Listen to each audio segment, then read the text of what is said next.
KPCC ಕಾರ್ಯಾಧ್ಯಕ್ಷ R ಧ್ರುವ ನಾರಾಯಣ್ ಅವರು ಇಂದು ಹೃದಯಾಘಾತದಿಂದ ನಿಧನ ಹೊಂದಿದ್ದು, ಈ ಬಗ್ಗೆ ದಕ್ಷಿಣ ಕನ್ನಡ ಜಿಲ್ಲಾ ಕಾಂಗ್ರೆಸ್ ವತಿಯಿಂದ ಮಂಗಳೂರಿನ ಕದ್ರಿ ಮಲ್ಲಿಕಟ್ಟೆಯಲ್ಲಿರುವ ಜಿಲ್ಲಾ ಕಾಂಗ್ರೆಸ್ ಭವನದಲ್ಲಿ ನುಡಿ ನಮನ ಮತ್ತು ಶ್ರದ್ಧಾಂಜಲಿ ಸಭೆ ನಡೆಯಿತು. ವಿಧಾನ ಪರಿಷತ್ ಸದಸ್ಯ ಹಾಗೂ ಜಿಲ್ಲಾ ಕಾಂಗ್ರೆಸ್ ಅಧ್ಯಕ್ಷ ಹರೀಶ್ ಕುಮಾರ್, ವಿಧಾನ ಪರಿಷತ್ ಸದಸ್ಯ ಮಂಜುನಾಥ ಭಂಡಾರಿ, ಮಾಜಿ ಸಚಿವ ಅಭಯಚಂದ್ರ ಜೈನ್, ಮಾಜಿ ಶಾಸಕ ಜೆಆರ್ ಲೋಬೋ, ಜಿಲ್ಲಾ ಮಹಿಳಾ ಕಾಂಗ್ರೆಸ್ ಅಧ್ಯಕ್ಷರಾದ ಶಾಲೆಟ್ ಪಿಂಟೋ, ವಿಧಾನ ಪರಿಷತ್ನ ಮಾಜಿ ಸದಸ್ಯ ಐವನ್ ಡಿಸೋಜಾ, ಮಹಾನಗರ ಪಾಲಿಕೆಯ ಪ್ರತಿಪಕ್ಷ ನಾಯಕ ನವೀನ್ ಆರ್ ಡಿಸೋಜಾ, ಕಾಂಗ್ರೆಸ್ ಮುಖಂಡ ವಿಶ್ವಾಸ್ ಕುಮಾರ್ ದಾಸ್ ಮತ್ತಿತರರು ಭಾಗವಹಿಸಿ ಧ್ರುವ ನಾರಾಯಣ ಅವರಿಗೆ ಶ್ರದ್ಧಾಂಜಲಿ ಅರ್ಪಿಸಿದರು. ವಿಧಾನ ಪರಿಷತ್ ಸದಸ್ಯ ಮಂಜುನಾಥ ಭಂಡಾರಿ ಅವರು ನುಡಿ ನಮನ ಸಲ್ಲಿಸುವ ಸಂದರ್ಭದಲ್ಲಿ ಧ್ರುವ ನಾರಾಯಣ್ ಜತೆಗಿನ ಒಡನಾಟ ಮತ್ತು ಆತ್ಮೀಯತೆಯನ್ನು ನೆನಪಿಸಿ ಭಾವುಕರಾಗಿ ಕಣ್ಣೀರಿಟ್ಟರು. ಧ್ರುವ ನಾರಾಯಣ್ ಅವರು ಅಜಾತ ಶತ್ರು ಆಗಿದ್ದು, ಅವರ ನಿಧನದಿಂದ ಪಕ್ಷಕ್ಕೆ ತುಂಬಲಾರದ ನಷ್ಟವಾಗಿದೆ ಅಂತ ಹೇಳಿದರು. ಅತ್ಯಂತ ಸಂಯಮದ ವ್ಯಕ್ತಿ, ಒಬ್ಬ BSc ಕೃಷಿಕ ಪದವೀಧರನಾಗಿ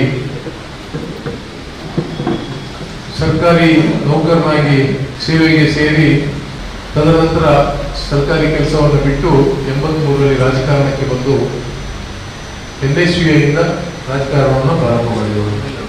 ರಾಜಕಾರಣಕ್ಕೆ ಬಂದು ಎಲ್ಲರ ಪ್ರೀತಿಗೆ ಪಾತ್ರರಾದಂಥ ಒಬ್ಬ ಯುವಕ NSUಗೆ ಸೇರಿಕೊಂಡು ಕಾಂಗ್ರೆಸ್ ಪಕ್ಷದ ಚಟುವಟಿಕೆಗಳನ್ನು ತೊಡಗಿಸಿಕೊಂಡರು.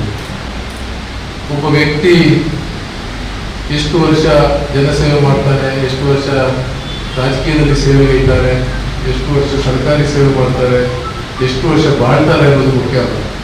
ಆ ಬಾಳಿದಂಥ ಸಂದರ್ಭ ಅವರು ಯಾವ ರೀತಿ ಜನಜೀವನದಲ್ಲಿ ತೊಡಗಿಸಿಕೊಂಡಿರ್ತಾರೆ, ಯಾವ ರೀತಿ ಆತ್ಮೀಯರಾಗಿರ್ತಾರೆ ಅಥವಾ ಏನು ಸಾಧಿಸ್ತಾರೆ ಅನ್ನೋದು ಬಹಳ ಮುಖ್ಯ. ಇವತ್ತು ಸಣ್ಣ ಪ್ರಾಯದಲ್ಲಿ ರಾಜಕೀಯದಲ್ಲಿ ಸೇರಿಕೊಂಡು 2000 ಶಾಸಕರಾಗಿ 2000 ಸಂಸದರಾಗಿ ಬೆಳೆದವರು. 61 ವಯಸ್ಸು, 62 ಸಾವಿಗೆ ವಯಸ್ಸಿಲ್ಲ, ಆದರೆ 61 ಸಾಯುವ ವಯಸ್ಸಲ್ಲ. ಆದರೆ 61 ವರ್ಷ ಪ್ರಾಯದಲ್ಲಿ ಬದುಕಿದವರು ಅಪಾರ ಜನಮನ್ನಣೆಯನ್ನು ಗಳಿಸಿ ಬಹಳಷ್ಟು ಜನಪ್ರಿಯರಾಗಿರುವಂಥವರು ಧ್ರುವ ನಾರಾಯಣ್ ಅವರು. ಬಹಳ ಆತ್ಮೀಯತೆಯಿಂದ ನಾನು ಮತ್ತು ಧ್ರುವ ನಾರಾಯಣ್ ಇದ್ವಿ. ನಾನು, ಧ್ರುವ ನಾರಾಯಣ್ ಮತ್ತು ಸಲೀಂ 3 ಜನರು ಸ್ಟೇಟ್ NSU ಪ್ರೆಸಿಡೆಂಟ್ಗೆ ನಾವು 3 ಜನರ ಹೆಸರು ಆಯ್ಕೆಯಾಗಿತ್ತು. ಆ ಸಂದರ್ಭದಲ್ಲಿ ನಾನು ಮತ್ತು ಧ್ರುವ ನಾರಾಯಣ್ ಒಂದು ಒಡಂಬಡಿಕೆ ಮಾಡ್ಕೊಂಡಿದ್ವಿ, ನಮ್ಮಿಬ್ಬರನ್ನು ಯಾರಾದರೂ ಸಂಪೂರ್ಣ ಸಹಕಾರವನ್ನು ಕೊಡೋದು ಅಂತ ಹೇಳಿ. ಪ್ರತಿ ಒಂದು ಹೆಜ್ಜೆಯಲ್ಲೂ ಬಹುಶಃ ನನ್ನ ಹತ್ರ ಫೋನಲ್ಲಿ ಮಾತಾಡ್ತಾ ಇದ್ರು, ಬಹಳ ಆತ್ಮೀಯತೆ ನನ್ನ ಜೊತೆ ಇದ್ದಂಥವ್ರು. ಅವರಿಗೆ ಮಂಗಳೂರಿನ ಒಂದು ನಂಟಿತ್ತು. ಯಾಕೆಂತ ಹೇಳಿದ್ರೆ ಈಗಿನ ಯೂನಿಯನ್ ಬ್ಯಾಂಕಿನ MD ಆದಂಥ ರಾಜಕಿರಣ್ ರೈ ಮತ್ತು ಧ್ರುವ ನಾರಾಯಣ್ ಕ್ಲಾಸ್ಮೇಟ್ಸು ಮತ್ತು ರೂಮ್ಮೇಟ್ಸು. ಈಗ ನಾನು ಚುನಾವಣೆ ಗೆಲ್ತಾ ಇದ್ದೀನಿ ಮಂಜು, ನನ್ನ ಹತ್ರ ಏನು ಹಣ ಇಲ್ಲ, ದಯವಿಟ್ಟು ನೀವು ನನಗೆ ಸಹಕಾರ ಕೊಡಬೇಕು ಅಂತ ಮಾತನ್ನು ಹೇಳ್ತಾ ನಾನು ಹೇಳಿದೆ, ನೋಡಪ್ಪ ನೀನು ಗೆಲ್ಲುವುದರಲ್ಲಿ ಯಾವುದೇ ಸಂಶಯ ಇಲ್ಲ, ನೀನು ಗೆದ್ದವನು ಮಂತ್ರಿ ಸಹ ಆಗ್ತೀಯ, ಅವಾಗ ನಮ್ಮನ್ನೆಲ್ಲ ಸರಿಯಾಗಿ ನೋಡ್ಕೊಳ್ಬೇಕು ಅಂತ ಹೇಳ್ತಾ ಇದ್ದೆ. ನಮಗೆ ಮಂತ್ರಿ ಆಗ್ತೀನೋ ಬಿಡ್ತೀನೋ, ಆದರೆ ರಾಜಕೀಯದಲ್ಲಿ ನನಗದು ತೃಪ್ತಿ ಸಿಕ್ಕಿದೆ ಮಂಜು. ನಾನು 2 ಸಲ MLA ಆದೆ, 2 ಸಲ MP ಆದೆ.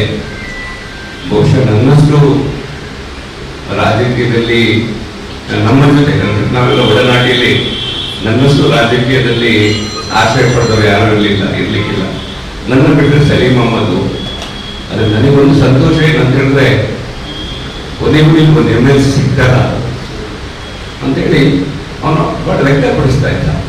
ನಮಗೆಲ್ಲ ಒಂದು ಆಶೆ ಇತ್ತು, ಸರ್ಕಾರ ಬಂದಾಗ ಅವನೊಂದು ಒಳ್ಳೆಯ ಮಂತ್ರಿ ಆಗ್ತಾನೆ. ಮತ್ತೆ ಪಕ್ಷದ ಬಗ್ಗೆ ಮತ್ತು ಅದರಲ್ಲೂ ಬಹಳ ಬಡವರ ಬಗ್ಗೆ, ದೀನದಲಿತರ ಬಗ್ಗೆ ಅವನೊಂದು ಕನಸಿತ್ತು, ಅವನಿಗೆ ಒಳ್ಳೇದಾಗಬೇಕು ಹಾಗೆ ಹೇಗೆ ಅಂತ ಹೇಳಿ.